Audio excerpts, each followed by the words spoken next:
എനിക്ക് പറ്റിയത്?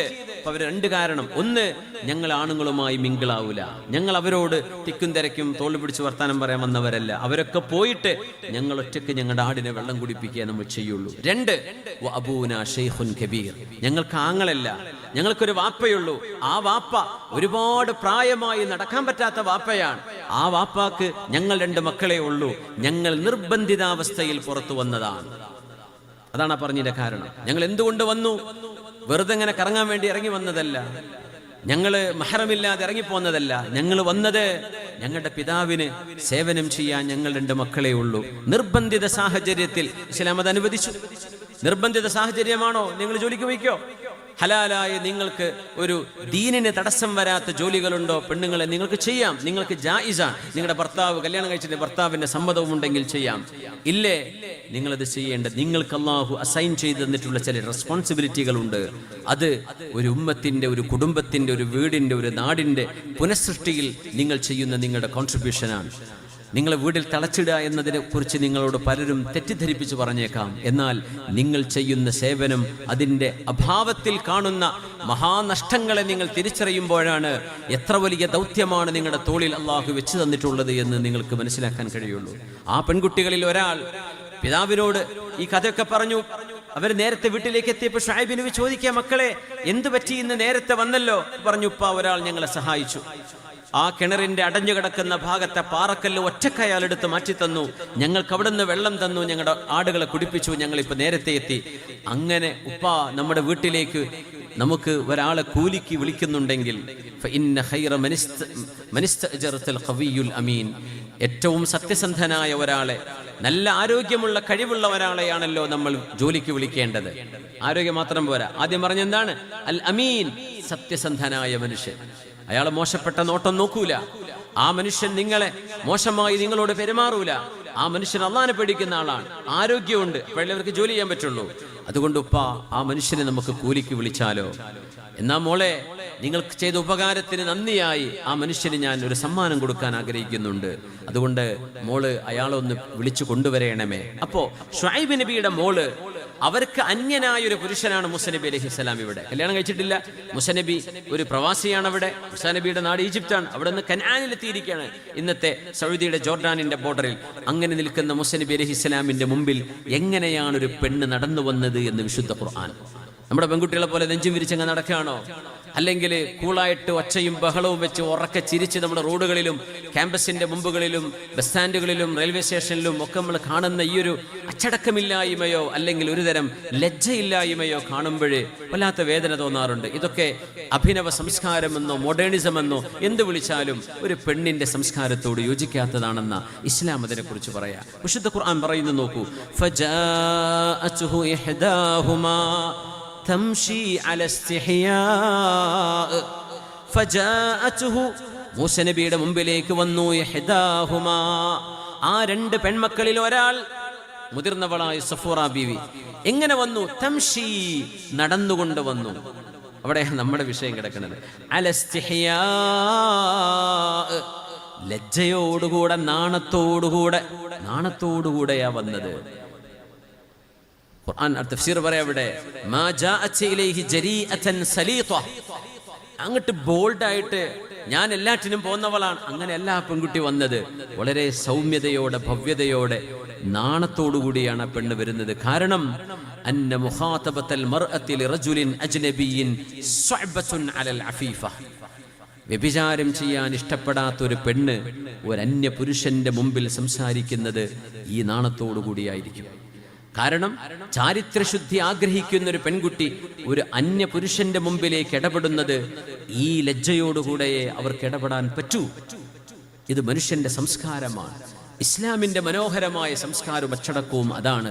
അതുകൊണ്ട് അന്യ ആളുകളുമായി ഇടപഴകേണ്ട അവസ്ഥകൾ വരുമ്പോൾ ആ പാലിക്കേണ്ട അച്ചടക്കങ്ങൾ നമ്മുടെ കുട്ടികളൊക്കെ പഠിക്കണം. മോഡേണിസവും ഫ്രീ ചിന്താഗതിയും മതമില്ലായ്മയും ഇതൊക്കെ തലയിൽ കയറ്റി നടന്നിട്ട് അവസാനം റൂഹ് തൊണ്ടയിൽ നിന്ന് ഇറങ്ങുമ്പോഴായിരിക്കും ബോധം വരിക.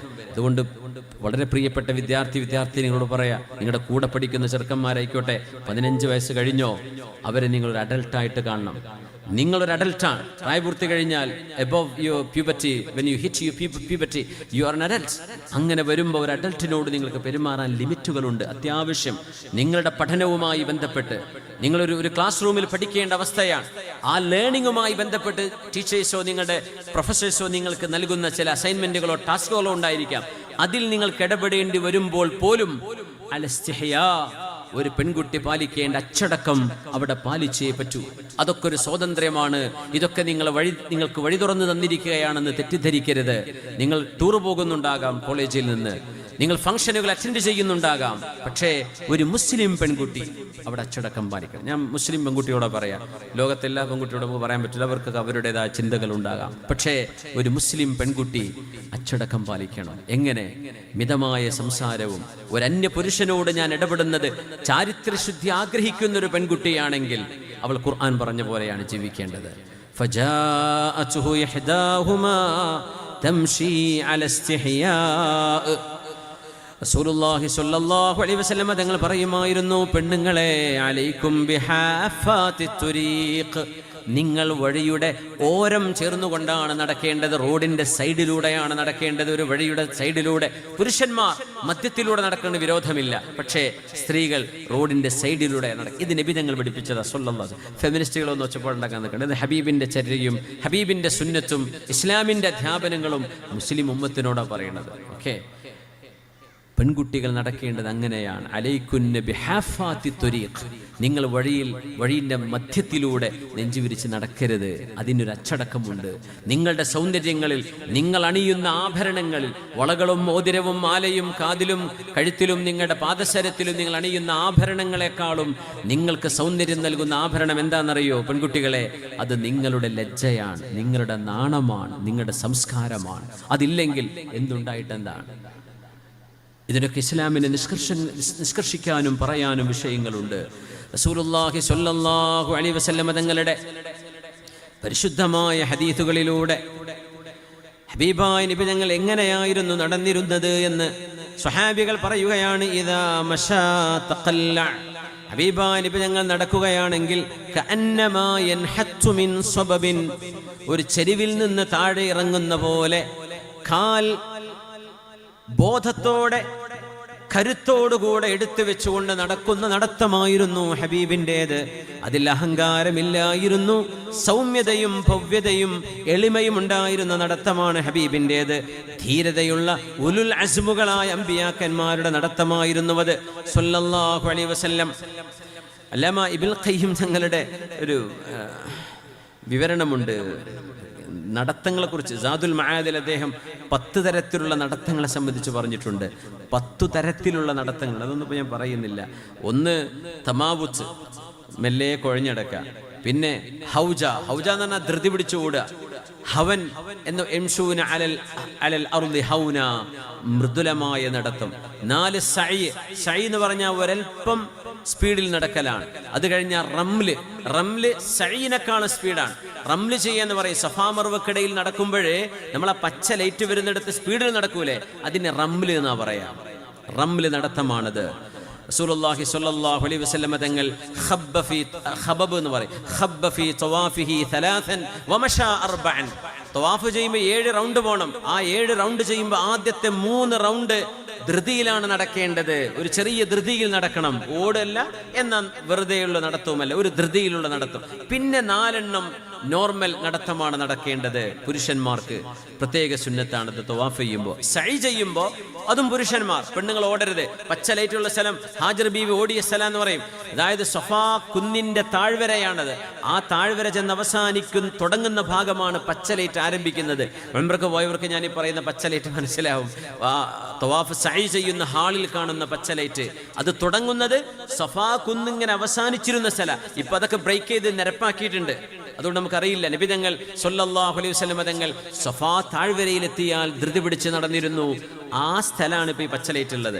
മർവയുടെ താഴ്വര അവസാനിക്കുന്നിടത്ത് നിർത്തിയിരുന്നു ആ സ്പീഡ് നടത്തം. അവിടെയാണ് ഈ പച്ചലൈറ്റ് അവസാനിക്കുന്നത് ഇപ്പോ. അതുകൊണ്ട് അത് പുരുഷന്മാർ, പെണ്ണുങ്ങൾ ഓടരുത്. ഉംറക്ക് പോകുമ്പോഴേ കൂടുതൽ ആണുങ്ങൾ ഓടുമ്പോൾ പെണ്ണുങ്ങൾ ഓടും. പെണ്ണുങ്ങൾക്ക് ഓടാൻ പാടില്ല. അവർ നോർമൽ നടത്തമേ അവിടെ നടക്കാൻ പാടുള്ളൂ. സഅയിലും തവാഫിലും ഒക്കെ അങ്ങനെയാണ്. പുരുഷന്മാർക്കത് സുന്നത്താണ്. അതിനാണ് ഖബബ് എന്ന് പറയാം, അല്ലെങ്കിൽ അതിന് റംല് എന്ന് പറയും. റസൂലുള്ളാഹി തങ്ങൾ ധൃതി പിടിച്ച് നടന്നു. അത് കഴിഞ്ഞിട്ടൊരു നടത്തമുണ്ട്, നെസ്ലാൻ. നെസ്ലാൻ എന്ന് പറഞ്ഞാൽ ശരിക്കും നമ്മൾ ഡോക്ടർമാരൊക്കെ നടക്കാൻ വേണ്ടി പറയില്ലേ, നിങ്ങൾ ഒരു എക്സസൈസ് പോലെ നടക്കുക. ആ നടത്തത്തിനാണ് നെസ്ലാൻ എന്ന് പറയാം. റസൂലുള്ളാഹി തങ്ങൾ ഹജ്ജ് ചെയ്യുമ്പോൾ അറഫയിൽ നിന്ന് മുസ്ദലിഫയിലേക്കും മുസ്ദലിഫയിൽ നിന്ന് മിനയിലേക്കും ഒക്കെ നടന്നപ്പോൾ സ്വഹാബിമാര് നബിയോട് പരാതി പറഞ്ഞു. ശകൗ ഇലാ റസൂലില്ലാഹി സ്വല്ലല്ലാഹു അലൈഹി വസല്ലം മിനൽ മശി ഫി ഹജ്ജത്തിൽ വിദാ. ഹബീബായ നബി തങ്ങളുടെ യാത്ര ചോദിച്ച ഹജ്ജ്, വിടവാങ്ങൽ ഹജ്ജ്, ഒരു ഹജ്ജേ തങ്ങൾ ചെയ്തിട്ടുള്ളൂ സ്വല്ലല്ലാഹു അലൈഹി വസല്ലം. അത് അവസാനത്തേതും ആദ്യത്തേതുമായിരുന്നു. ആ ഹജ്ജിലെ സ്വഹാബികൾ നബി തങ്ങളോട് പറഞ്ഞു, നബിയേ ഞങ്ങൾ നടന്ന് കുഴങ്ങി നബിയെ, തളർന്നു പോയി നബിയെ, എത്ര നടത്തായി നടക്കണത് എന്ന് പറഞ്ഞപ്പോ ഹബീബായ നബി തങ്ങൾ അവരോട് പറഞ്ഞു, ഇസ്തഈനു ബിൻ നസ്ലാൻ. നസ്ലാൻ കൊണ്ട് നിങ്ങൾക്ക് ഉപകാരം കിട്ടുമല്ലോ. നസ്ലാൻ എന്ന് പറഞ്ഞാൽ ഒരു ധൃതിയിലുള്ള നടത്തമാണ്. എക്സസൈസ് ഒക്കെ ചെയ്യുമ്പോൾ നടക്കുന്ന പോലെയുള്ള നടത്തം. അങ്ങനെ നടക്കുമ്പോൾ കുറേ ദൂരം പെട്ടെന്ന് നടന്നു കിട്ടും, അല്ലേ? നമ്മളിപ്പോൾ ഒരു ആപ്പിൾ വാച്ചോ അല്ലെങ്കിൽ ഏതെങ്കിലും സ്മാർട്ട് വാച്ചുകളോ കയ്യിൽ കെട്ടിയിട്ട് നടക്കുകയാണെങ്കിൽ പഠിച്ചൊരു ഇത്ര പെട്ടെന്ന് 4 കിലോമീറ്ററൊക്കെ ഞാൻ നടന്നോ എന്നായിരിക്കും നമ്മൾ കാണുക. കാരണം ആ സ്പീഡിൽ നടക്കുമ്പോൾ അറിയൂല. അപ്പൊ തങ്ങൾ പറഞ്ഞു, മുസ്ദലിഫയിൽ നിന്നും മിനയിലും അറഫയ്ക്കൊക്കെ നടക്കുമ്പോഴേ ആ ധൃതിയുള്ള നടത്തം നടന്നാൽ നിങ്ങൾക്ക് ക്ഷീണമറിയില്ല എന്ന് റസൂലുള്ളാഹി തങ്ങൾ എന്ന് റസൂലുള്ളാഹി സ്വല്ലല്ലാഹു അലൈഹി വസല്ലം. 7ാമത്തെ ഒരു നടത്തമുണ്ട്, അതിനാണ് ഖൗസല എന്ന് പറയാം. ഖൗസല എന്ന് പറഞ്ഞാൽ ഈ ആണും പെണ്ണും അല്ലാത്ത ഒരു അവസ്ഥയിൽ നടക്കുന്ന നടത്തമുണ്ടല്ലോ, കണ്ട പെണ്ണാന്ന് തോന്നും, പെണ്ണിന്റെ നടത്തുന്നവരാണാണ്.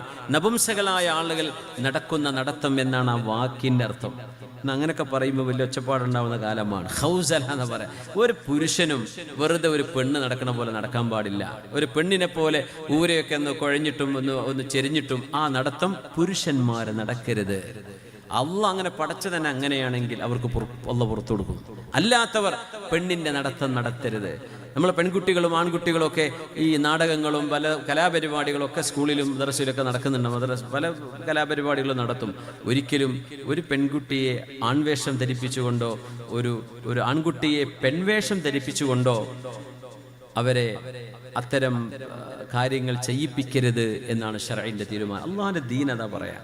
എന്തേന്നറിയോ, ആണായും പെണ്ണ് പെണ്ണായും തന്നെ അള്ളാഹു നിശ്ചയിച്ച ആണിനും പെണ്ണിനും കൊടുത്ത ചില ക്യാരക്ടറിസ്റ്റിക്സ് അത് അങ്ങനെ തന്നെ കേടുവരാതെ സൂക്ഷിക്കപ്പെടണം. അതൊക്കെ പലർക്കും പല ന്യായങ്ങളും പറയാനുണ്ടാവും. ഇവിടെ അതിനിപ്പോൾ എന്താ കുഴപ്പം, കലയല്ലേ, എന്തായിക്കോട്ടെ. ഞാൻ ശർആണ് പറഞ്ഞിരുന്നത്, ദീനാണ് പറഞ്ഞിരുന്നത്, നമുക്കത് പാടില്ല എന്നാണ്.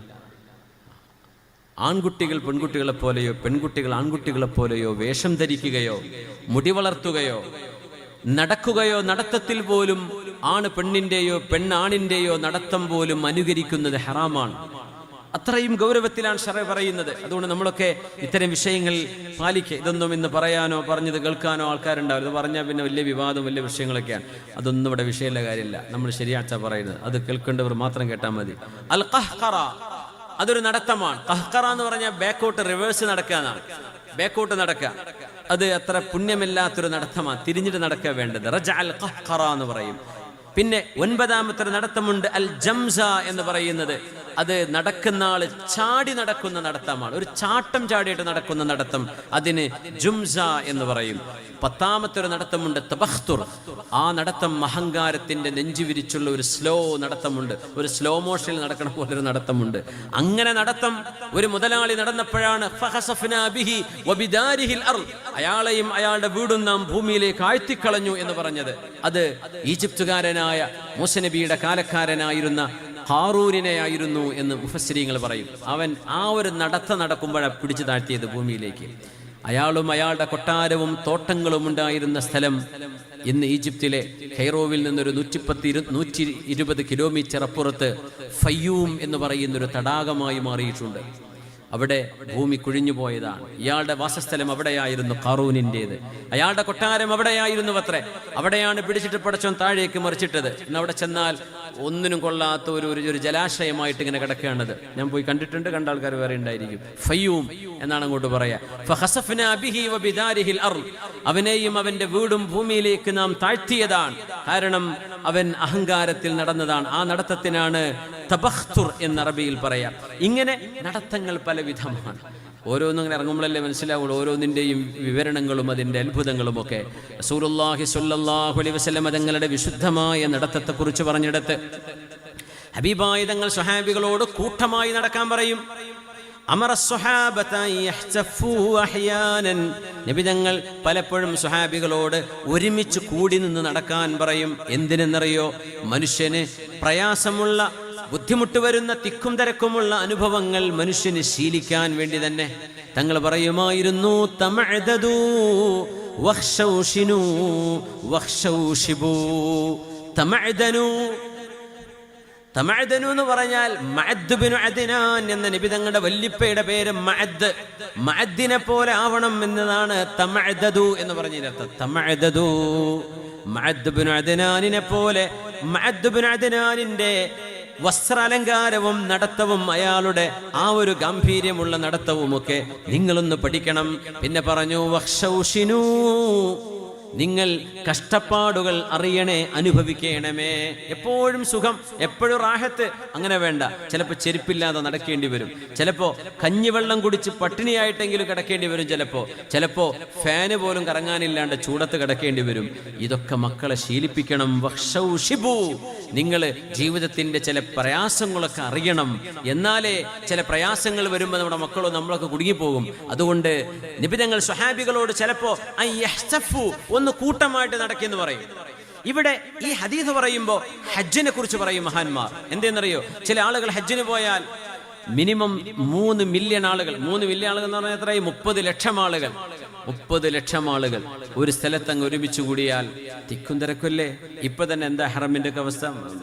സൗദിയുടെ ഏതെങ്കിലും ലൈവ് ചാനലിട്ട് കഴിഞ്ഞാൽ ഹറമൊക്കെ തിങ്ങി നിറഞ്ഞു നിൽക്കുന്ന കാണാൻ പറ്റും ഈ സമയത്തൊക്കെ. ഹജ്ജാണെങ്കിൽ ആലോചിച്ച് നോക്കി, ഈ തിക്കും തിരക്കും. ഹജ്ജിന് പോണാരാ? പൈസക്കാരായിരിക്കും. അവർ ജന്മത്തിൽ തിക്കും ഇങ്ങനത്തെ വേദന വലിയ പൈസക്കാരൊന്നും വന്നിരിക്കൂല. അങ്ങനെ ഉണ്ടെങ്കിൽ ഒരു വലിയ അള്ളാഹുവിന്റെ ഔലിയാക്കന്മാരായിരിക്കും. കാരണം ഞാൻ എങ്ങനെ തിക്കും തിരക്കിലും പോയിരിക്കുക, പിന്നെ വണ്ടി എടുക്കാൻ കിട്ടൂല, പോകുമ്പോൾ തിരക്കാവും, പിന്നെ അങ്ങനെ ലേറ്റ് ആവും, എനിക്ക് ഇരിക്കാൻ അവിടെ സീറ്റ് കിട്ടുമോ, ഇതൊക്കെ ആലോചിച്ചിട്ട് മുതലാളിമാരൊന്നും വന്നോളന്നില്ല. എല്ലാവരെ പറ്റിയെന്നല്ലേ പറയുന്നത്. അധിക കൂറും അങ്ങനെയാണ്. അല്ലാണ്ട് കുറേ ദോരത്തിന് കിട്ടിയത്, ഇങ്ങനത്തെ വേദനയൊക്കെ വന്ന് ദ്വാരിപ്പിച്ചിട്ട് കിട്ടിയതാക്കാരെ പൈസയൊക്കെ. പക്ഷെ പിന്നെ അതൊക്കെ മറക്കും, പിന്നെ വഴിക്ക് കാണൂല. മുതലാളിമാർക്ക് ഹജ്ജ് ഒരു പരീക്ഷണമാണ്. അവർക്ക് കടുത്ത പരീക്ഷണമാണ് ഹജ്ജ്. എന്തേ? ഈ 3 മില്യൺ ആളുകൾ, 4 മില്യൺ ആളുകൾക്കിടയിൽ ഒരാളായിട്ട് നിൽക്കുക എന്ന് പറഞ്ഞാൽ തന്നെ വലിയ അദാബാണ് അവരെ സംബന്ധിച്ചിടത്തോളം. ഹജ്ജിന് വന്നിട്ട് പറഞ്ഞു പോകുന്ന ആൾക്കാരുണ്ട്, ഇങ്ങനെയൊക്കെയാണ് ഹജ്ജെന്ന് ഞാൻ വരൂലായിരുന്നു കേട്ടോ. സുബ്ഹാൻ, അതിന് എന്തിനെ പോയത്?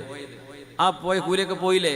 തിക്കും തിരക്കുമാകുമ്പോ ശ്വാസം മുട്ടും, ചൂടെടുക്കും, ചിലരൊക്കെ വിയർപ്പ് മണക്കും, ദുർഗന്ധം തോന്നും, നമ്മൾ വിയർത്ത് തളരും, കാലിന് ചവിട്ട് കിട്ടും. ഇതൊക്കെ കിട്ടുമ്പോഴേ നമുക്ക് വലിയ വിഷമുണ്ടാവും.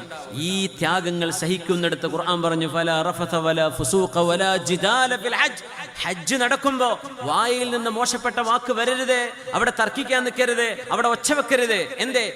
തിക്കും തിരക്കും കൂടുമ്പോ ഇതിനൊക്കെ സാധ്യത കൂടുതലാ, ഒച്ചപ്പാടും ബഹളത്തിനൊക്കെ. അതൊന്നും ചെയ്യരുത് എന്ന് അല്ലാഹു പറഞ്ഞ് ത്യാഗത്തോടുകൂടെ ചെയ്യുന്ന പരിപാടിയെ ഹജ്ജ്.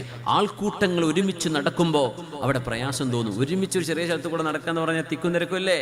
സ്വഹാബികളോട് നബി തങ്ങൾ ഇടക്ക് പറയും, ഇൽതഫൂ സ്വഹാബികളെ ഒരുമിച്ച് കൂട്ടമായി ഒന്ന് നടക്കിൻ. എന്തിനറിയോ? സ്വഹാബത്തിന് ട്രെയിനിങ് കൊടുക്കാൻ വിധങ്ങൾ. ഇങ്ങനെയും നടത്തം പഠിക്കണം. എപ്പോഴും ഒറ്റയ്ക്കൊരു ബെഡ്റൂമിൽ കിടക്കുക അല്ല, ഇപ്പുറത്ത് ആങ്ങളി, ഇപ്പുറത്ത് പിന്നെ അമ്മാവന്റെ മോൻ വന്നിട്ടുണ്ട്, താഴെ മേലെ സൈഡിലൊക്കെ ആയിട്ട് ഒരു റൂമിൽ പലയിടത്തായിട്ട് കിടക്കേണ്ട അവസ്ഥയൊക്കെ വരും. അതൊക്കെ മക്കൾക്ക് ജീവിതത്തിൽ അനുഭവിക്കേണ്ട ചില അനുഭവങ്ങളായിരിക്കും. എപ്പോഴും ഞാൻ എൻ്റെ റൂം, എൻ്റെ ബെഡ്, അതിലേക്ക് വേറെ ആരും വരണ്ട, അവിടേക്ക് ആരും കൊണ്ടുവരും വേണ്ട, ഞാൻ ഒറ്റയ്ക്ക് എന്ന് ചിന്തിക്കുന്ന മക്കൾക്ക് ജീവിതത്തിൻ്റെ പ്രയാസങ്ങളെ തരണം ചെയ്യാൻ പ്രയാസമായിരിക്കും. അവരെ കൊണ്ട് കഴിയൂല അത്. അതുകൊണ്ട് നബി തങ്ങൾ സ്വഹാബികളോട് ഇടക്ക് പറയും, എല്ലാവരും ഒരുമിച്ചൊന്ന് കൂട്ടമായിട്ട് നടക്കിൻ. അങ്ങനെ നബി തങ്ങൾ സ്വഹാബികളോട് പറഞ്ഞിട്ട് പറയൂ, തമഅദദു, എൻ്റെ വല്ലിപ്പ മഅദ് ഇബ്നു അദ്നാൻ അദ്ദേഹം അങ്ങനെയായിരുന്നു. ജീവിതത്തിന്റെ കാർക്കശ്യമുള്ള അല്ലെങ്കിൽ പരുഷമായ ജീവിതത്തിന്റെ പരിസരങ്ങളിൽ ജീവിച്ച ആളാണ്. കുറച്ച് കഷ്ടപ്പാടൊക്കെ അറിയണം. എന്റെ മഅദ് ബിൻ അദ്നാൻ അങ്ങനെയായിരുന്നിട്ട് പോലും അദ്ദേഹം അന്തസ്സിൽ ജീവിച്ച ആളാണ്. നിങ്ങൾ കുറച്ച് ത്യാഗമൊക്കെ അറിയണം എന്ന് പറഞ്ഞ് സ്വഹാബികളോട് കൂട്ടമായി നടക്കാൻ പറയാറുണ്ട് റസൂലുള്ളാഹി സ്വല്ലല്ലാഹു അലൈഹി വസല്ലം. യുസ്ജിൽ ലഈഫ വയുർദിഫുഹു വയദഉ ലഹു. ഹബീബായ നബി തങ്ങൾ സ്വഹാബികളെ മുമ്പിൽ നടത്തുകയും തങ്ങൾ പിന്നിൽ നടക്കുകയും ചെയ്യുമ്പോൾ യുസ്ജിൽ ലഈഫ, ദഈഫായ പാവപ്പെട്ട ആളുകളെ നബി തങ്ങൾ ചേർത്ത് പിടിക്കും. വയുർദിഫുഹു, അവർക്ക് ലിഫ്റ്റ് കൊടുക്കും. തങ്ങളുടെ ഒട്ടകത്തിന്റെ ബാക്കിൽ അവരെ ഇരുത്തും പാവപ്പെട്ടവരെ. വയദഉ ലഹു, അവർക്ക് ദുആ ചെയ്യുകയും ചെയ്യും. കാരണം നടക്കാൻ കഴിയുന്നവരൊക്കെ മുമ്പിൽ നടക്കും. ബാക്കില് നടത്തം സ്ലോ ആയ രോഗികൾ ഉണ്ടാവും. അവരെയൊക്കെ നോക്കാൻ വേണ്ടി ഹബീബ് പിറകിലാ ഉണ്ടാവുക. സ്വഹാബികളോടൊക്കെ കൂട്ടമായി നടന്നോളൂ എന്ന് പറയും റസൂലുള്ളാഹി സ്വല്ലല്ലാഹു അലൈഹി വസല്ലം. അങ്ങനെയായിരുന്നു പുണ്യനബി റസൂലുള്ളാഹി സ്വല്ലല്ലാഹു അലൈഹി വസല്ലം. ഹബീബായ നബി തങ്ങളുടെ ജീവിതത്തിൽ നിന്ന് തങ്ങൾ പഠിപ്പിക്കുന്ന ചില പാഠങ്ങളിലേക്കാണ് ഇനി നമ്മൾ മാറാൻ പോകുന്നത്. ഇൻഷാ അല്ലാഹ് നമ്മുടെ പ്രവർത്തകർ ആകെ നിങ്ങളോട് 2 കാര്യം പറഞ്ഞത്. അപ്പോ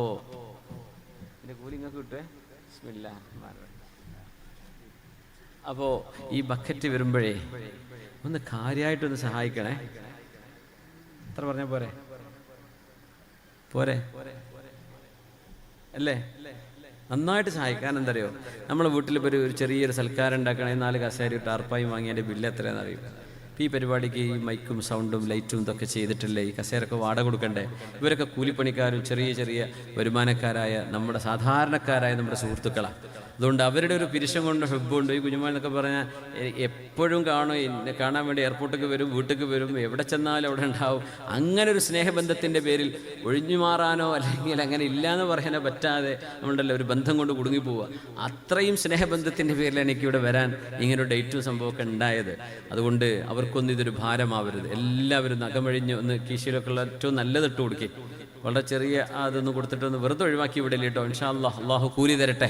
എന്തെങ്കിലും മിച്ചമുണ്ടെങ്കിൽ നമ്മുടെ മദ്രസയ്ക്ക് അതിന് ഉപകാരം കിട്ടുക. അതുകൊണ്ട് എല്ലാവരും നഖമഴിഞ്ഞ് സഹായിക്കണം. പെണ്ണുങ്ങളെ എന്തെങ്കിലും പൊട്ടിയതോ പൊട്ടാനായി നിൽക്കണതോ അല്ലെങ്കിൽ കുഴപ്പമില്ലാത്തതോ ഉള്ളതൊക്കെ വല്ല സ്വർണ്ണമണികളോ തരികളൊക്കെ ഉണ്ടെങ്കിൽ എന്ത് ചെയ്യുക, കുടുക്കിൻ നമ്മുടെ സംഘാടകരെ ഏൽപ്പിക്കിൻ.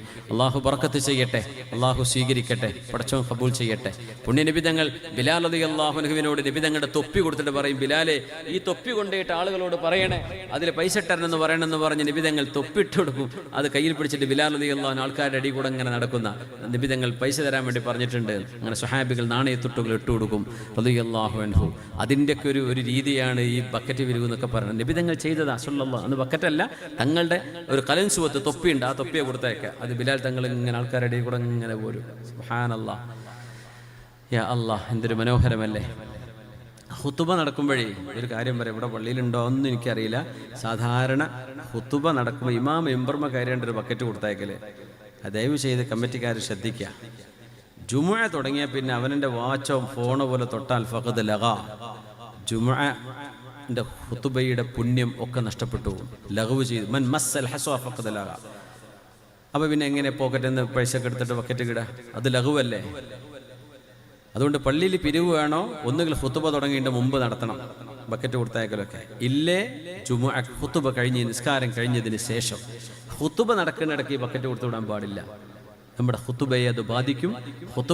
ഹുത്തുബ തുടങ്ങിയാൽ പള്ളിയിലെ കല്ല് തൊട്ടാൽ മൻ മസ്സൽ ഹസ്വാഫ, അന്ന് പള്ളിയിൽ ടൈലില്ല, കാർപ്പറ്റില്ല, ചരൽക്കല്ലാണ്. തങ്ങൾ പറഞ്ഞു ആ കല്ലിൽ ഒരാൾ തൊട്ടിങ്ങനെ കളിച്ചു എന്ന് വിചാരിച്ചു. കല്ലിൽ ഇപ്പൊ എന്ത് കളിക്കാനാ? ആ കല്ലിൽ ഇങ്ങനെ കൈയിട്ട് കളിച്ചാൽ ലഗാ, ജുമുഅയോട് ചെയ്യേണ്ട അദബ് അയാൾ ലംഘിച്ചു. അങ്ങനെയാണെങ്കിൽ ജുമുഅ ഖുതുബന്റെ കൂലി ആ മനുഷ്യന് കിട്ടൂല. അപ്പൊ അതിന് മൊബൈൽ നോക്കാൻ പാടില്ല. ഇമാം അസ്സലാമു അലൈക്കും വറഹ്മത്തുള്ളാഹി എന്ന് സലാം പറഞ്ഞ് മെമ്പറിൽ കയറിയോ പിന്നെ മിണ്ടാണ്ടിരിക്കണം. ഖുതുബ തിരിഞ്ഞാലും ഇല്ലെങ്കിലും അദബൻ അള്ളാന്റെ ദിക്റാണ് പറയുന്നത് എന്ന ബോധത്തോടുകൂടെ അവിടെ ഇരിക്കണം എന്നാ. ഒന്ന് തിരിയാനും ഖുർആൻ ഓതാൻ പാടില്ലല്ലോ. ഖുതുബ നടക്കുമ്പോൾ എനിക്ക് തിരിയില്ല, ഞാൻ ഖുർആൻ ഓതട്ടെ എന്നൊന്നും മുസാഫ് എടുക്കാൻ പാടുണ്ടോ? ജുമുഅന്റെ കൂലി നഷ്ടപ്പെടുന്നതാണ്. മിണ്ടാതിരിക്കണം. ദിക്ർ ചൊല്ലാൻ പറ്റുമോ? ഇമാം ഖുതുബ ഓതുമ്പോൾ ദിക്ർ ചൊല്ലാൻ പാടില്ല എന്നാണ്, മിണ്ടാണ്ടിരിക്കണം എന്നാണ്. അച്ചടക്കത്തോടെ അവിടെ എന്ത് ചെയ്യരുത്, ഈ ബക്കറ്റ് കൊടുത്തു വിടരുത്. ചില പള്ളിയിലൊക്കെ കാണാറുണ്ട് അങ്ങനെ. അത് ജുമുഅയുടെ ഖുതുബയെ ബാധിക്കും. അതിൻ്റെ പുണ്യം നഷ്ടപ്പെടുന്ന അവസ്ഥ വരും. അപ്പോൾ അത് അതിൻ്റെ ശേഷം ചെയ്യുക, അല്ലെങ്കിൽ മുമ്പിൽ ചെയ്യുക. ഖുതുബ നടക്കുമ്പോൾ ചെയ്യരുത് എന്ന് ഉണർത്തുകയാണ്. ഫഇന്ന ദിക്റാ തൻഫഉൽ മുഅ്മിനീൻ, ഉണർത്തലുകൾ മുഅ്മിനീങ്ങൾക്ക് ഉപകാരപ്പെടുമല്ലോ, അല്ലേ? റസൂലുള്ളാഹി സ്വല്ലല്ലാഹു അലൈഹി വസല്ലം തങ്ങളുടെ സ്വഹാബിമാർ എങ്ങനെയാണ് ഹബീബായ നബി തങ്ങൾ അവരെ പഠിപ്പിച്ചത്? ഒരാളും അവരുടെ കൂടെ മറ്റൊരാളും നടക്കുകയാണെങ്കിൽ എവിടെയാണ് ഒരാൾ നിൽക്കേണ്ടത്? രണ്ടാൾ നടക്കുകയാണ്. രണ്ടാൾ നടക്കുമ്പോൾ അതിൽപ്പെട്ട ഒരാൾ സ്ഥാനമാനമുള്ള ഒരാളാണ്, അല്ലെങ്കിൽ ഒരു മഹത്വമുള്ള ആളാണ്. അങ്ങനെയാണെങ്കിൽ നിങ്ങൾ ആരുടെ കൂടെയാണോ നടക്കുന്നത് അയാളുടെ വലതുഭാഗത്താണ് നിങ്ങൾ നിൽക്കേണ്ടത്. ഇമാമും മഅ്മൂമുമായിട്ട് നിസ്കരിക്കുകയാണെങ്കിൽ ഇമാമു മുമ്പിൽ, ഇമാമിന്റെ ബാക്കിൽ വലതോട് ചേർന്നിട്ടാണ് മഅ്മൂമ് നിൽക്കേണ്ടത്. അതുപോലെയാണ് നിങ്ങൾ ഒരു ബഹുമാനമുള്ളൊരു മനുഷ്യന്റെ കൂടെ ഒരാളാ പോകുന്നതെങ്കിൽ അയാളുടെ വലതുഭാഗത്ത് നിൽക്കണം. ഇനി നിങ്ങൾ കൂട്ടുകാരാണ്, ചേർന്ന് നടക്കാം, വലതുഭാഗത്തന്നെ അപ്പോഴും നിൽക്കേണ്ടത്. എന്തിനെന്നറിയോ? ഇടതുഭാഗം ഒരു മനുഷ്യന് തുപ്പേണ്ടി വന്നാൽ, ഒരു മനുഷ്യന് തുപ്പാനുള്ള സ്ഥലമാണത്. തുപ്പുന്നത് ഇടതുഭാഗത്താവൽ സുന്നത്താണ്. നിങ്ങൾ കേട്ടിട്ടുണ്ടോയെന്നറിയില്ല. മഹാനായ കണ്ണിയത്ത് ഉസ്താദ്, നമ്മുടെ വാഴക്കാട് സമസ്ത കേരള ജമീഅത്തുൽ ഉലമയുടെ ഒരു പതിറ്റാണ്ടുകൾ പ്രസിഡന്റായിരുന്ന മഹാനവറുകൾ പ്രായമായി വയ്യാണ്ടായ സമയത്ത് എറണാകുളം ഭാഗത്തൊരു പരിപാടിക്ക് ഉസ്താദിനെ കൈ പൊക്കിപ്പിടിച്ച് കൊണ്ടുപോകുമ്പോൾ എന്നിങ്ങോട്ട് തിരിച്ചു തരുമെന്ന് പറയുന്നുണ്ട്. അപ്പോൾ എന്തിനെ തിരിക്കണേ? ഇടത്തോട്ട് തിരിക്കാൻ, തുപ്പാൻ വേണ്ടിയിട്ട്. ഇടത്തോട്ട് തുപ്പലാണ് സുന്നത്ത്. അല്ലെങ്കിൽ നേരെ മുമ്പിൽ കാലിൻ്റെ അടിയിലേക്ക് തുപ്പുക. അല്ലാതെ നമ്മൾ തോന്നിയിടത്തേക്ക് വലതുഭാഗത്തേക്ക് തുപ്പുക, മുമ്പിലേക്ക് കാർന്നു തുപ്പുക, ഇതൊക്കെ വളരെ മോശമാണെന്നും സുന്നത്തിന് വിരുദ്ധവുമാണ്. അതുകൊണ്ട് രണ്ടാൾ ഒരുമിച്ച് നടക്കുകയാണെങ്കിൽ നിങ്ങൾ ബഹുമാനിക്കുന്ന ആളുടെ ഇടതുഭാഗം അയാൾക്ക് തുപ്പാനുള്ള സൗകര്യത്തിനെങ്കിലും അവർക്ക് നിങ്ങൾ ഒഴിവാക്കി കൊടുക്കണം. അതായത് അയാളുടെ വലതുഭാഗത്താണ് നടക്കേണ്ടത്. രണ്ടാളുണ്ട് ഒരാളുടെ കൂടെ, രണ്ടാളും രണ്ട് സൈഡിൽ, മഅ്മൂമായി ഒരു ഇമാമിന്റെ പിറകിൽ രണ്ടാൾ നിൽക്കുകയാണെങ്കിൽ എങ്ങനെ? ഇവിടെ ഇമാമ്, മഅ്മൂം, റൈറ്റും ലെഫ്റ്റിലും ഓരോരുത്തർ. അങ്ങനെ നിങ്ങൾക്ക് നടക്കാൻ പറ്റും. എങ്ങനെയാണെങ്കിലും ആ നടത്തത്തിൽ ഒരാൾ മറ്റൊരാളിന്റെ വലത്താണ് നിൽക്കേണ്ടത് എന്ന് പുണ്യ നബി സല്ലല്ലാഹു അലൈഹി വസല്ലം. പിന്നെ ഒരാളിങ്ങനെ മുമ്പിൽ ഒരാൾ നടക്കുമ്പോൾ അയാൾക്ക് മനസ്സിൻ്റെ ഉള്ളിൽ കിബർ വരാൻ പാടില്ല, അഹങ്കാരം വരാം. അതൊരു ഉസ്താദും മുദരിസൊക്കെ ആയിരിക്കാം. കുറേ മുതല്ലിമീങ്ങളൊക്കെ ഉണ്ടാകുമ്പോൾ മുദരിസുമാർക്ക് അവരൊക്കെ മനുഷ്യന്മാരല്ലേ, വെറുതെ തോന്നിപ്പോവില്ലേ, എൻ്റെ കൂടെ പഠിച്ചവർക്കൊന്നും ഇപ്പോൾ ഇത്ര ശിഷ്യന്മാരൊന്നും ഇല്ലല്ലോ, എനിക്കുണ്ടല്ലോ എത്ര ശിഷ്യന്മാർ, തോന്നി വരും. വലിയ അദാബാണത്, വലിയ ഇബിച്ചില, വലിയ പരീക്ഷണമാണ്. കൂടെയുള്ള ജോലി ചെയ്യുന്ന ആൾക്കാരോട് ഞാൻ ജോലി ചെയ്യുന്ന പള്ളി ഇത്ര സൗകര്യമുള്ള പള്ളിയാണ്, മറ്റൊരു പള്ളി ചെറിയ പള്ളിയല്ലേ, ഇങ്ങനെയൊക്കെ തോന്നും. സ്വാഭാവികം, നമുക്ക് മനുഷ്യന്മാരാണ്. ഒരിക്കലും തോന്നാൻ പാടില്ല. ഞാൻ എന്നെ പറ്റി അങ്ങനെ ചിന്തിക്കണം, എനിക്ക് തോന്നാൻ പാടില്ല. അല്ലാഹുമ്മ ഇന്നി അഊദു ബിക അൻ ഉശ്രിക ബിക വഅന അഅലം വഅസ്തഗ്ഫിറുക ലിമാ ലാ അഅലം. പടച്ചതമ്പുരാൻ നമ്മുടെ ഖൽബൊക്കെ നന്നാക്കി തരട്ടെ. ആർക്കും ആരെക്കാളും ഞാൻ മേലെയാണ് എന്ന് തോന്നാൻ പാടില്ല എന്നാണ്. അബ്ദുല്ലാഹ് ബിൻ മസ്ഊദ് റളിയല്ലാഹു അൻഹു ഇങ്ങനെ നടക്കുമ്പോഴേ ഒരു കൂട്ടം സ്വഹാബിമാർ ബാക്കിൽ നടന്നു. കാരണം ഈ സ്വഹാബി അല്ലാഹുവിന്റെ റസൂലിന്റെ ആലിമായ സ്വഹാബിയാണ്. ആ സ്വഹാബിന്റെ പിന്നിൽ നടക്കുമ്പോൾ മഹാനവറുകൾ പറഞ്ഞു, ഇർജിഉ, എന്തിനാ എന്റെ പിന്നാലെ കൂടുന്നത്? ഇർജിഉ, എല്ലാവരും പോയിക്കോളൂ എന്ന് പറഞ്ഞു. എന്നിട്ട് പറഞ്ഞു, ഫഇന്നഹാ ദില്ലത്തുൻ ലിത്താബിഅ വഫിത്നത്തുൻ ലിൽമത്ബൂഅ. എന്റെ പിന്നിൽ വരുന്ന നിങ്ങൾക്ക് ഇത് നിന്ദ്യതയാണ്. നിങ്ങൾ ചെറുത് ഞാൻ വലുതെന്നാണോ നിങ്ങൾ വിചാരിക്കുന്നത്? വഫിത്നത്തുൻ ലിൽമത്ബൂഅ, എന്നെ സംബന്ധിച്ച് ഇത് ഫിത്നയാണ്. നിങ്ങളൊക്കെ എൻ്റെ പിന്നാലെ ഞാൻ എന്തോ വലിയ ആളായി എനിക്ക് എന്നെ പറ്റി തോന്നൂലേ, അതുകൊണ്ട് പൊയ്ക്കോളൂ നിങ്ങളൊക്കെ എന്ന് പറഞ്ഞ അബ്ദുല്ലാഹി ബിൻ മസ്ഊദ് റളിയല്ലാഹു അൻഹു, മഹാനായ ഇബ്നു അബ്ദ് എന്ന നിബിധങ്ങൾ വിളിച്ചിരുന്ന ഖുർആൻ പണ്ഡിതന്മാരുടെ നേതാക്കളിൽ അറിയപ്പെടുന്ന മഹാനായ അബ്ദുല്ലാഹി ബിൻ മസ്ഊദ് റളിയല്ലാഹു അൻഹു, കുൻതു അംശി മഅ തുൽഹത്ത് ബിൻ മസ്റഫ്. മാലിക് ബിൻ മുഅവ്വദ് റളിയല്ലാഹു അൻഹു പറയുന്നു, ഞാൻ തുൽഹത്ത് ബിൻ മസ്റഫ് എന്നവരുടെ കൂടെ ഇങ്ങനെ നടന്നുകൊണ്ടിരിക്കുമ്പോൾ ഞങ്ങൾ നടക്കുമ്പോഴേ ഒരാൾക്ക് മാത്രം നടന്നു പോകാൻ കഴിയുന്ന ഒരു ഇടുങ്ങിയ സ്ഥലത്തേക്ക് എത്തി. രണ്ടാൾ ഒരുമിച്ച് നടക്കുകയാണ്, അപ്പം രണ്ടാൾക്ക് ഒരുമിച്ച് അതിലെ പോകാൻ പറ്റൂല. അങ്ങനെ വന്നപ്പോൾ